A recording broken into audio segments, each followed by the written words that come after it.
Senhor, nosso Deus, eternamente, agora e sempre, pelos séculos dos séculos. Amém. Irmãos amados em Cristo, nosso Senhor, Deus e Salvador, perguntamos-nos nós, cada um de nós, não é nós, plural majestático, não é nós, mas República João, nós todos, filhos de Deus, perguntamos-nos muitas vezes, de forma, quiçá, até escondida, por vergonha de fazermos esta pergunta em voz alta diante dos nossos irmãos e irmãs neste mundo. E perguntamos-nos como é que é isto de encontrarmos o nosso Criador. Como é que se faz para irmos para o reino dos céus? Às vezes temos vergonha de fazermos esta pergunta e não deveríamos de ter. Não deveremos de ter vergonha, nem medo, nem pejo, nem receio de colocarmos todas as perguntas que seja necessário colocarmos aos nossos pais, aos nossos familiares, à Igreja, na pessoa dos seus sacerdotes, presbíteros, arciprestes, diáconos também. Os diáconos podem responder. Não penseis que só os presbíteros ou arciprestes é que podem, os diáconos também. Os diáconos podem pregar. Se calhar não sabias, na Santa Igreja de Cristo não são só os presbíteros, só que esquecemos-nos muitas vezes das prerrogativas que temos. E a Igreja contém muitos presbíteros e arciprestes, muitas vezes não pede aos diáconos. O diácono pode anunciar o Evangelho, pode fazer pregação, entendem? Pode visitar os doentes, pode também ajudar a encaminhar os seus irmãos e irmãs no sacerdócio real, que é o vosso sacerdócio, do laicado, encaminhando-os para o reino dos céus. Mas eu estava nesta questão das perguntas. Também não podemos, queridos irmãos e irmãs, ficarmos toda a noite, todo o dia, fazendo perguntas, esperando respostas.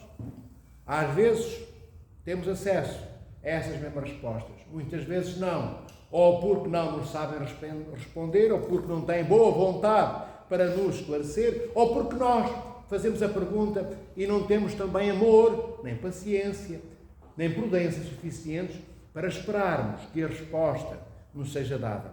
Fazemos a pergunta porque é uma formalidade bonita de cumprir e depois vamos embora e, bem, não nos importamos com a resposta.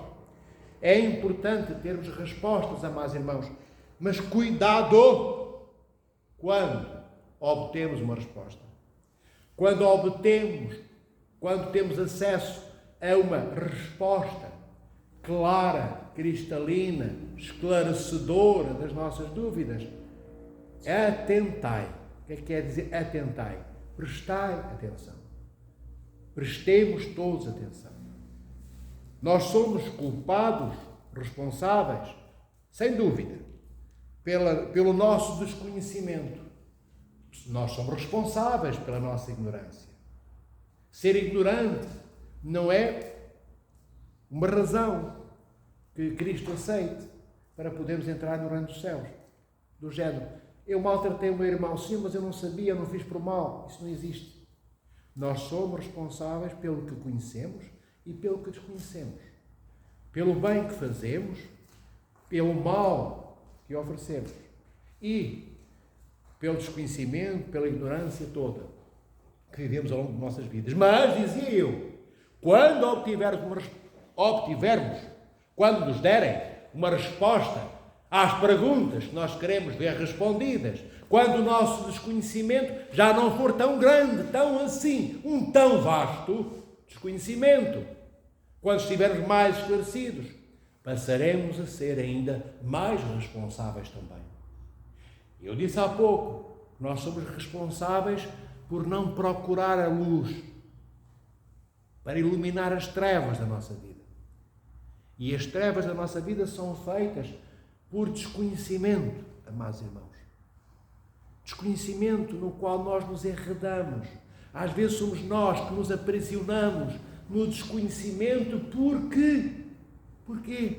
Porque somos profundamente preguiçosos. E então pensamos, melhor eu não conhecer nada, melhor eu não me esforçar por colocar perguntas a quem me pode ou bater ou dar respostas. Melhor eu ser analfabeto, melhor é não saber nada, de nada. Nem que a luz do dia é refulgente, nem que a noite me traz a negritude. Eu prefiro não saber de nada. E sabeis porquê? Porque somos preguiçosos, disse eu, e porque pior do que isso somos comodistas. Então pensamos, se eu não perguntar nada a ninguém, eu não vou saber nada, ou vou saber quase nada, ou continuarei assim, não saberei muito mais do que eu sei hoje. Então é melhor ser ignorante, porque se eu for ignorante, ninguém me vai pedir que eu trabalhe. Se eu não souber, vão pedir a outro, a outra, aos que sabem. Se eu não souber varrer a igreja, ninguém pede a mim, vão pedir aos outros.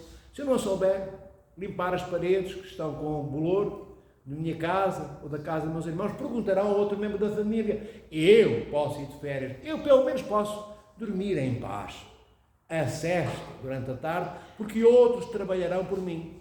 Então nós pensamos, cuidado, nada de aprender muito, nada de sabermos muitas coisas, nada de nos comprometermos muito, porque se nos comprometemos muito, e comprometer significa estar lá, no momento exato, com quem é necessário estar, no momento em que somos chamados a estar, com Deus, nosso Criador em primeiro lugar, e depois com todos aqueles que o Senhor criou, que são as nossas irmãs e irmãos.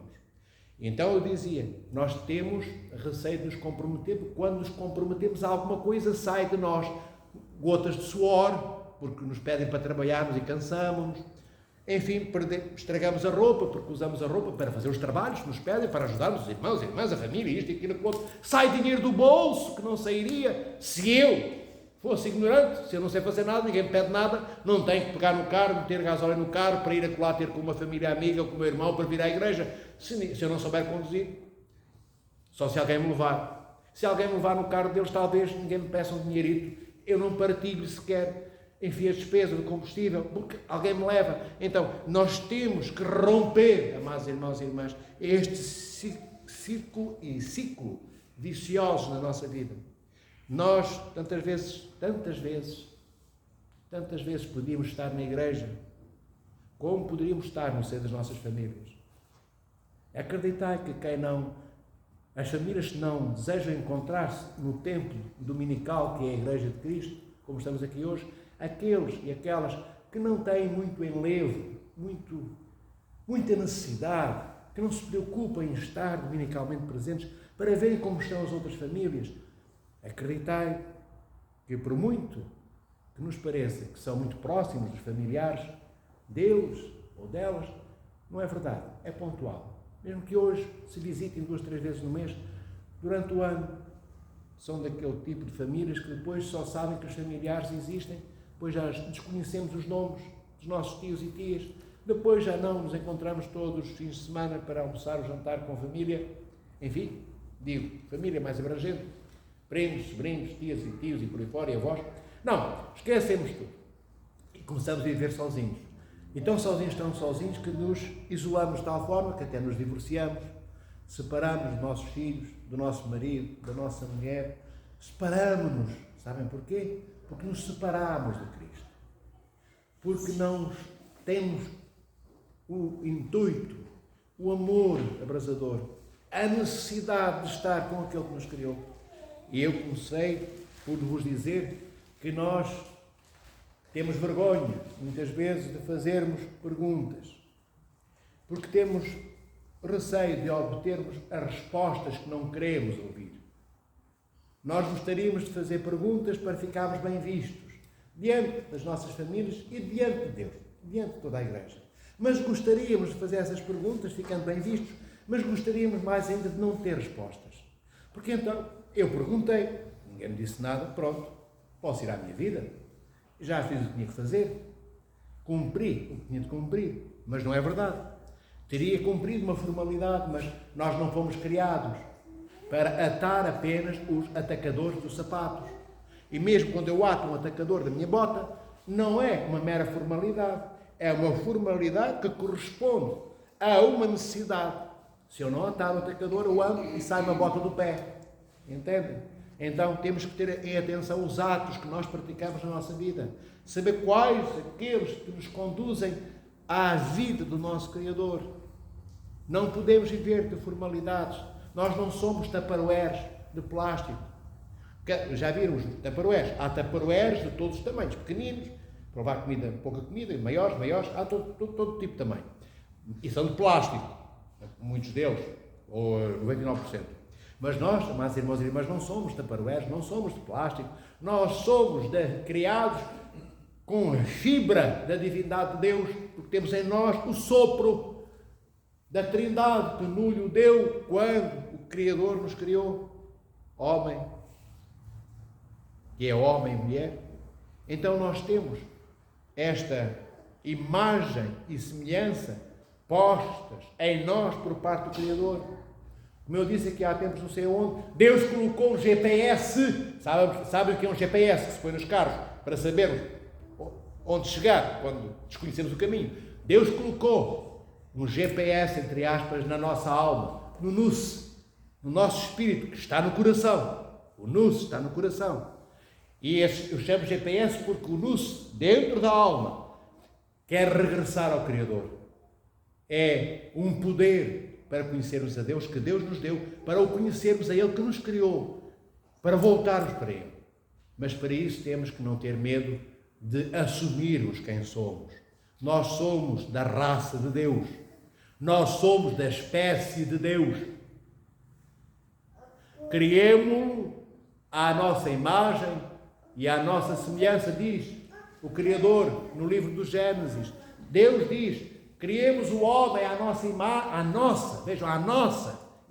e à nossa semelhança. À nossa, isto é, à nossa, da Santíssima Trindade, à nossa imagem do Pai, do Filho e do Espírito Santo. É o que quer dizer à nossa. Então nós não somos como as espécies, que o Senhor diz que cada um seja criado e viva segundo a sua espécie, que o rinoceronte seja criado como rinoceronte, viva como rinoceronte. Que o cão seja criado como animal cão e viva segundo a sua espécie. E o passarinho, e as borboletas e as rãs, todos foram criados por Deus, os animais, para viverem de acordo com a sua espécie de cada um.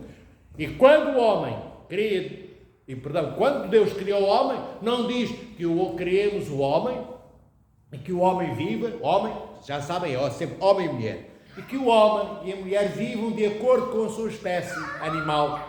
Deus não diz isso.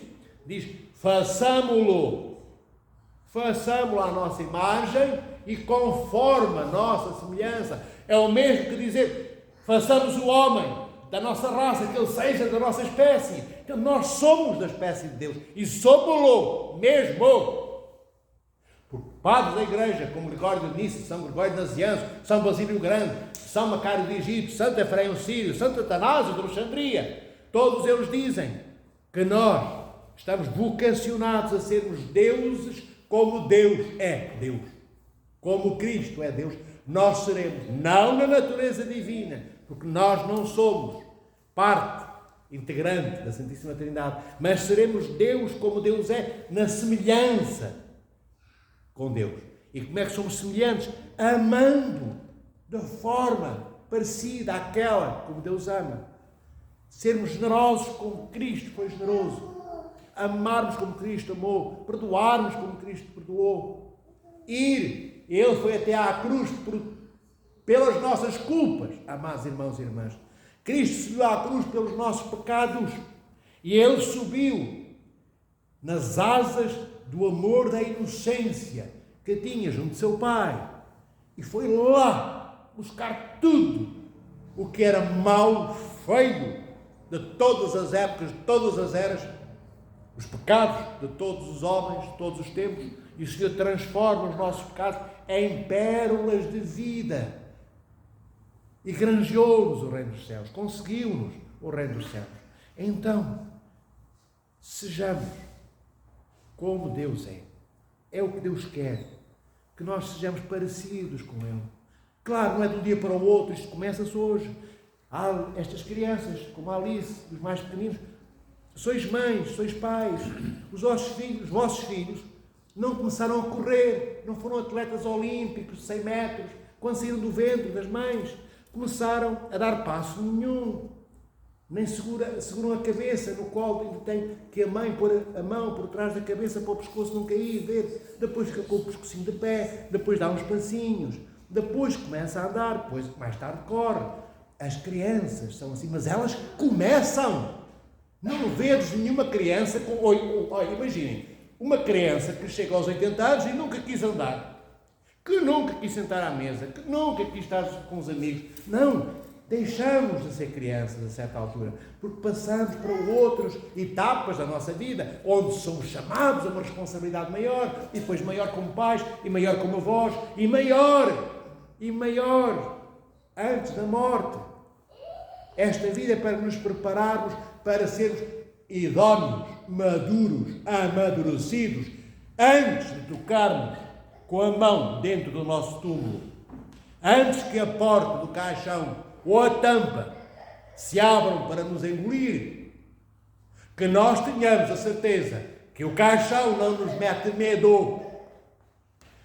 Estar dentro do caixão, dar-nos a saudade à nossa alma, que é imortal, que não morre, como o corpo ali está, porque os nossos familiares, filhos e netos e amigos ficaram vivos, e a alma tem saudades daqueles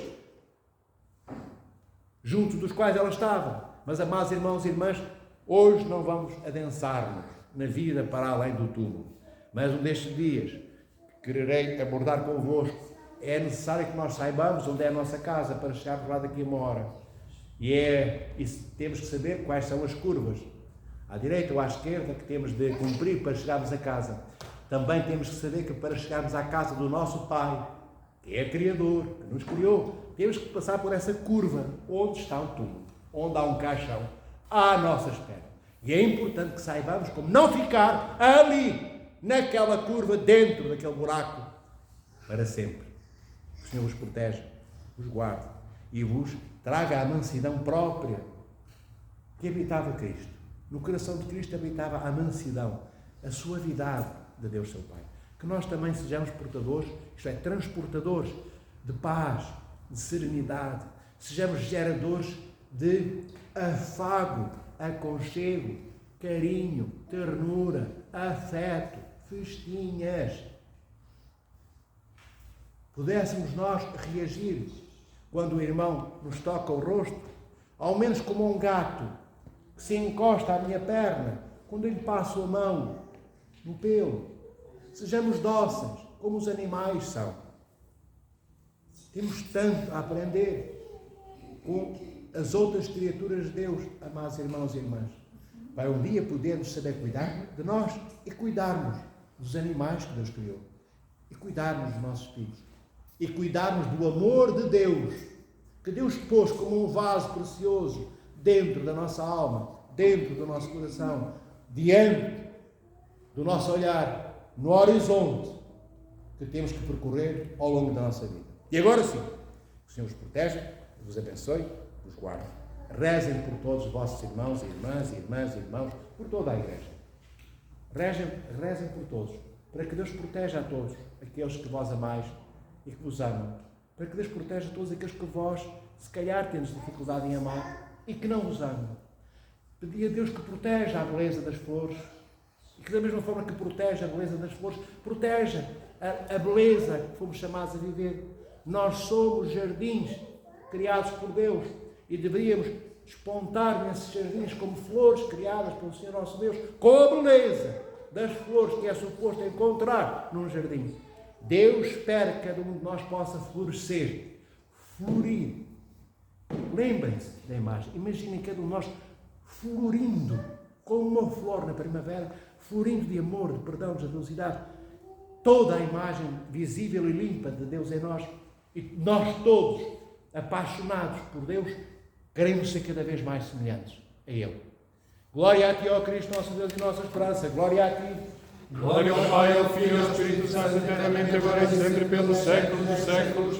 Amém. Kyrie eleison, Kyrie eleison, Kyrie eleison. Pai Santo, dá-nos a Tua bênção. Que a Santíssima Trindade vos abençoe a todos, eternamente, agora e sempre, e pelos séculos dos séculos. Amém.